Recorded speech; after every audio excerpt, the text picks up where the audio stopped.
ভাই সাহেব আম কাটল বড় জিনিস না বুঝছেন নি কাটল বড় জিনিস না তবে আম লোকে লাগাইবে আমও কিন্তু বহুত ভিটামিন আছে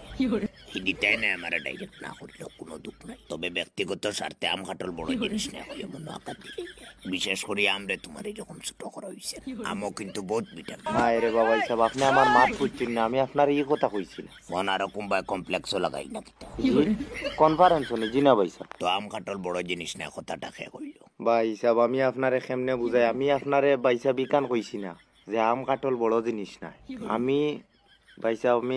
আমি আপনারে ইকান কইছি না যে আম কাটল ছোট জিনিস আম কাটল আমি কইছি বড় জিনিস না বড় জিনিস নাই ভিটামিন নাই আরে আমি কোন সময় কইলাম ভিটামিন নাই মানে ভিটামিন আছে বড় জিনিস নাই আরে আমি এটা তো কইছি না তুমি কোনটা কইছো আমি এটা কইছি না ভাই সাহেব যে আম কাটল ছোট জিনিস আমি ওটা কইছি ভাই সাহেব যে আম কাটল বড় জিনিস না কিতা বড় জিনিস তুমি চাই বড় মাল আমি কিতা পাইলাম আশ্চর্য মাফ করবা ভাই সাহেব আমি শুধু আপনারে ওটাও কইছিলাম যে আমার লগে আপনার সম্পর্কটা কি আম কাটল বড় না কিন্তু তোমার বইনের মান সম্মান থাকে তো আর আমার লগে সম্পর্ক বড় হওয়ার কথা না আমরা আজকে আইয়ার ভাই সাহেব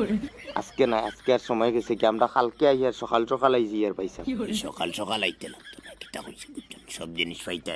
আর আমার কথায় তুমি খারাপ পাইও না কারণ আম কাটল বড় জিনিস দিতে পারে একবার কিন্তু আম কাটল খাওয়াটা বড় জিনিস নাই তুমি বিশ্বাস করবাই ও গতকালকে আমরা লাগা করতে কি এক বেগ হইব আমার রাস্তা নিয়ে দিছ ও তো তারা রাইছি তারার খালি খাটল মনে 100-200 থেকে 250